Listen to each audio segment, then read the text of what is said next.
everyone, welcome to Taste and Elevate. My name is Vanessa Valia, and today we're on episode 3 of combining supplements. And today we're talking the most widely used performance enhancement supplement, and I guess you know exactly what I'm talking about, which is caffeine. So caffeine is something that you're going to find in obviously coffee, black tea, green tea, energy drinks, and those are as far as like the performance enhancement supplements go, but you'll also find it in chocolate and sodas. So just be careful of that, when it comes to your children and really allowing them to, overindulge in those things, because it can be very harmful over a very short period of time. But let's jump right back on topic. Today I want to talk about the different types of caffeine there are and which are the best and worst combinations to pair them with regard to supplements.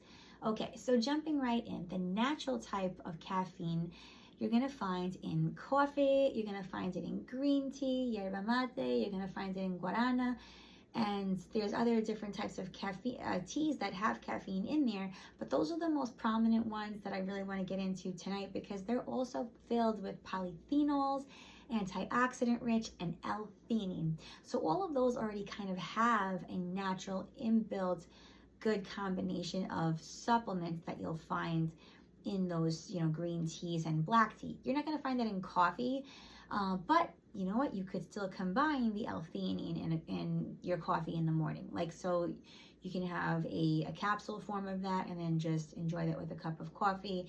And the reason why I say that's a good combination is that it actually can help soothe a crash. So you won't necessarily have to have a cup of coffee like maybe 2 hours after that. If you find like you crash easily with caffeine, or you get the jitters because of it, or anxiety and things like that, L-theanine is a good buffer of that, because not only is it something that is a mood booster and it calms the nerves, it just gives you a very clean energy and focus. So it's great to take before you get into work that day, something that I tend to like as well, or if you're studying and things like that. That's just my 2 cents here.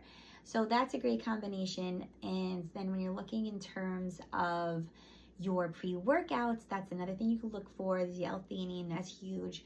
But then also look for tyrosine, because if you find that, it's going to be predominantly in most of the pre-workouts that you're going to find in any of the supplement stores or vitamin shops. So basically, you want to look for tyrosine, because that is something that can reduce your stress. It's a mood enhancer naturally.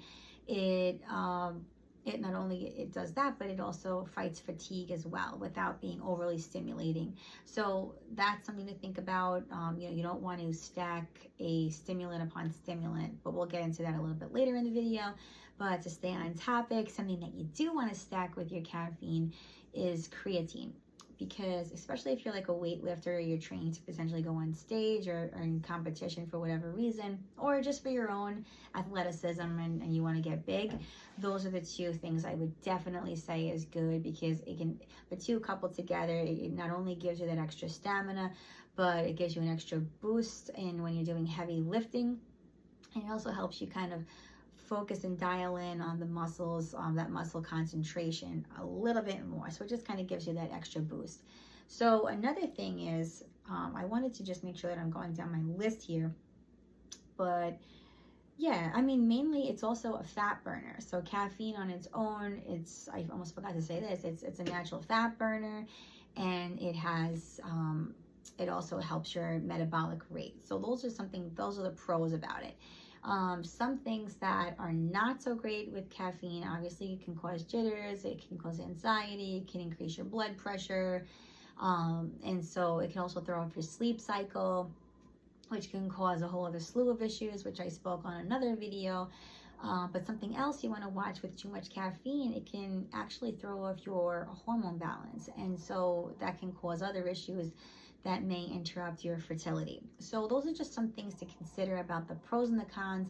And one of the things that's very important is making sure that you're not combining your caffeine supplement with other stimulants, as I was saying before. So just a few to name is ephedrine and then synphedrine, because those are active stimulants too. So I'll name a couple of others in the bottom of the video here, just so that it's helpful for you. But yeah, and then also just to be mindful, you don't want to have it right after you've taken an iron supplement, because that'll kind of deactivate it, since caffeine actually blocks iron, and especially if you have like an iron deficiency. So that just should really go without saying. But yeah, just also be mindful of the amount that you're taking.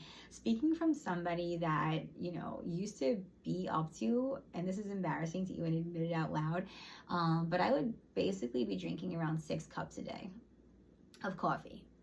Like, that's pretty sick. So I've obviously recovered since then. I've changed my ways and cleaned up my act, and that was about like 2 years ago, and I've since dwindled down to like maybe 200 grams a day at most, and that's if I haven't even slept enough, which really works out to be like a cup, 2 cups a day.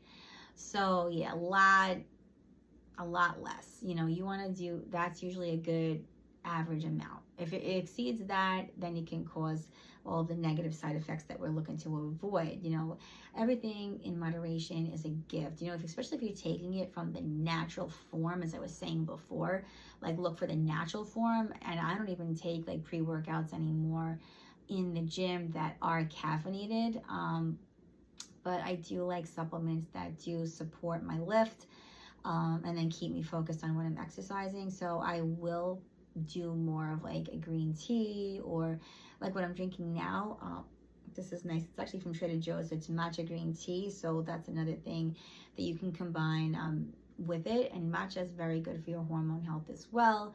And it also kind of has similar other, you know, polyphenols in there, and the antioxidants. It helps with so many other things, but we'll talk about matcha another time.